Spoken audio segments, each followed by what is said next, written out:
The Giver, Chapter 10. I go in here, Jonas, Vienna told him when they reached the front door of the House of the Old after parking their bicycles in the designated area. I don't know why I'm nervous, she confessed. I've been here so often before. She turned her folder over in her hands.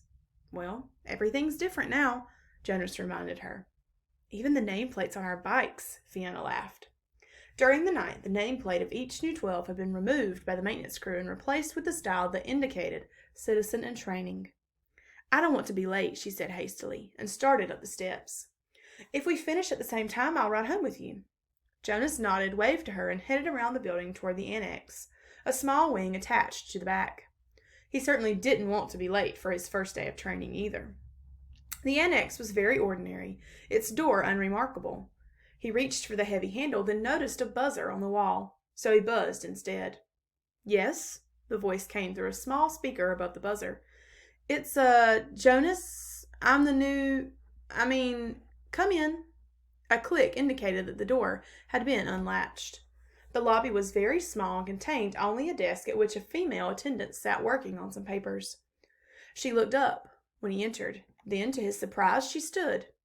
It was a small thing, the standing, but no one had ever stood automatically to acknowledge Jonas's presence before.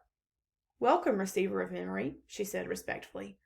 Oh, please, he replied uncomfortably. Call me Jonas. She smiled, pushed a button, and he heard a click that unlocked the door to the left. You may go right on in, she told him. Then she seemed to notice his discomfort and to realize its origin. No doors in the community were locked, ever. None that Jonas knew of, anyway. The locks are simply to ensure the receiver's privacy because he needs concentration, she explained. It would be difficult if citizens wandered in looking for the Department of Bicycle Repair or something. Jonas laughed, relaxing a little. The woman seemed very friendly, and it was true. In fact, it was a joke throughout the community that the Department of Bicycle Repair, an unimportant little office, was relocated so often that no one ever knew where it was. There is nothing dangerous here, she told him.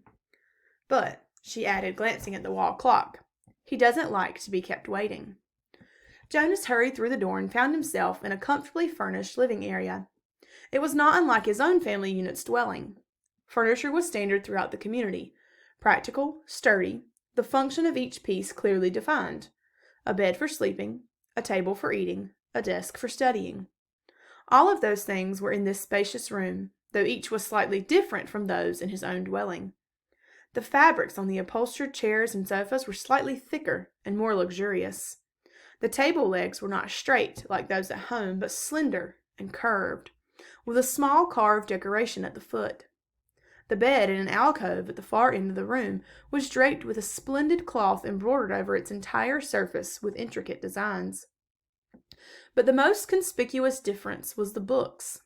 In his own dwelling, there were the necessary reference volumes that each household contained, a dictionary, and the thick community volume which contained descriptions of every office, factory, building, and committee, and the Book of Rules, of course. The books in his own dwelling were the only books that Jonas had ever seen. He had never known that other books existed. But this room's walls were completely covered by bookcases, filled, which reached to the ceiling. There must have been hundreds, perhaps thousands of books, their titles embossed in shiny letters. Jonas stared at them. He couldn't imagine what the thousands of pages contained. Could there be rules beyond the rules that governed the community? Could there be more descriptions of offices and factories and committees? He had only a second to look around because he was aware that the man sitting in a chair beside the table was watching him. Hastily, he moved forward, stood before the man, bowed slightly, and said, I'm Jonas. I know. Welcome, receiver of memory. Jonas recognized the man. He was the elder who had seemed separate from the others at the ceremony, though he was dressed in the same special clothing that only elders wore. Jonas looked self-consciously into the pale eyes that mirrored his own. Sir, I apologize for my lack of understanding. He waited, but the man did not give the standard accepting of apology response. After a moment, Jonas went on. But I think, he corrected, reminding himself that if precision of language were ever to be important, it was certainly important now in the presence of this man. that you are the receiver of memory. I was only selected yesterday. I'm not anything at all. Not yet." The man looked at him thoughtfully, silently. It was a look that combined interest, curiosity, concern, and perhaps a little sympathy as well. Finally he spoke. "Beginning today, this moment, at least to me, you are the receiver." "I have been the receiver for a long time. A very, very long time. You can see that, can't you?" Jonas nodded. The man was wrinkled, and his eyes, though piercing in their unusual lightness, seemed tired. The flesh around them was darkened into shadowed circles. "I can see that you are very old," Jonas responded with respect. The old were always given the highest respect. The man smiled. He touched the sagging flesh on his own face with amusement. "I am not actually as old as I look," he told Jonas. "This job has aged me. I know I look as if I should be scheduled for release very soon, but actually I have a good deal of time left. I was pleased, though, when you were selected. It took them a long time. The failure of the previous selection was 10 years ago, and my energy is starting to diminish. I need what strength I have remaining for your training. We have hard and painful work to do, you and I." "Please sit down," he said, and gestured toward the nearby chair. Jonas lowered himself onto the soft cushioned seat. The man closed his eyes and continued speaking. "When I became a 12, I was selected as you were. I was frightened, as I'm sure you are." He opened his eyes for a moment and peered at Jonas, who nodded. The eyes closed again. "I came to this very room to begin my training. It was such a long time ago. The previous receiver seemed just as old as me, to me as I do to you. He was just as tired as I am today." He sat forward suddenly, opened his eyes, and said, "You may ask questions. I have so little experience in describing this process, it is forbidden to talk of it." "I know, sir. I have read the instructions," Jonas said. "So I may neglect to make things as clear as I should," the man chuckled. "My job is important and has enormous honor, but that does not mean I am perfect. And when I tried before to train a successor, I failed. Please ask any questions that will help you." In his mind, Jonas had questions.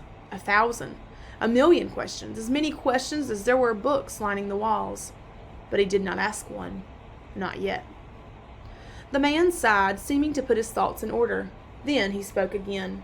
"Simply stated," he said, "although it's not really simple at all, my job is to transmit to you all the memories I have within me. Memories of the past." "Sir," Jonas said tentatively, "I would be very interested to hear the story of your life and listen to your memories." "I apologize for interrupting," he added quickly. The man waved his hand impatiently. "No apologies in this room. We haven't time." "Well," Jonas went on, uncomfortably aware that he might be interrupting again, "I'm really interested. I don't mean that I'm not, but I don't exactly understand why it's so important. I could do some adult job in the community, and in my recreation time I could come and listen to the stories from your childhood. I'd like that. Actually," he added, "I've done that already in the House of the Old. The old like to tell about their childhoods, and it's always fun to listen." The man shook his head. No, he said. "I'm not being clear. It's not my past, not my childhood that I must transmit to you." He leaned back, resting his head against the back of the upholstered chair. "It's the memories of the whole world," he said with a sigh. "Before you, before me, before the previous receiver, and generations before him." Jonas frowned. "The whole world?" he asked. "I don't understand. Do you mean not just us? Not just the community? Do you mean elsewhere too?" He tried in his mind to grasp the concept. "I'm sorry, sir. I don't understand exactly. Maybe I'm not smart enough. I don't know what you mean when you say the whole world or generations before him. I thought there was only us. I thought there was only now." "There's much more. There's all that goes beyond, all that is elsewhere, and all that goes back and back and back. I received all of those when I was selected, and here in this room, all alone, I re-experienced them again and again. It is how wisdom comes, and how we shape our future." He rested for a moment, breathing deeply. "I am so weighted within," he said. Jonas felt a terrible concern for the man suddenly. It's as if the man paused, seeming to search his mind for the right words of description. It's like going downhill through deep snow on a sled, he said finally. At first it's exhilarating, the speed, the sharp, clear air, but then the snow accumulates, builds up on the runners, and you slow, and you have to push hard to keep going, and... He shook his head suddenly and peered at Jonas.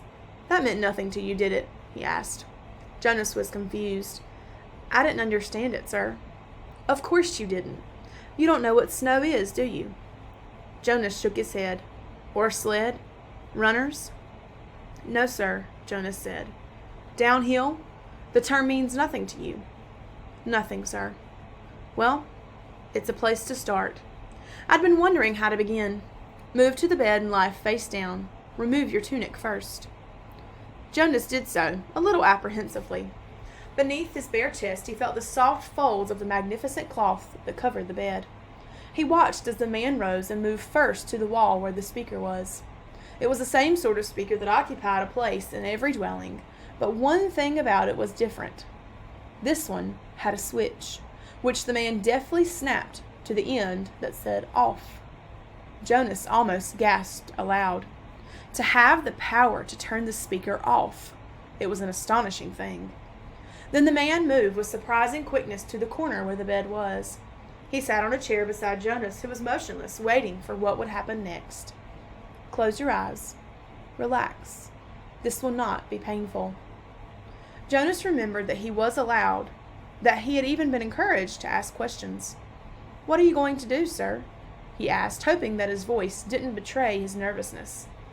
I'm going to transmit the memory of snow, the old man said, and placed his hands on Jonas's bare back.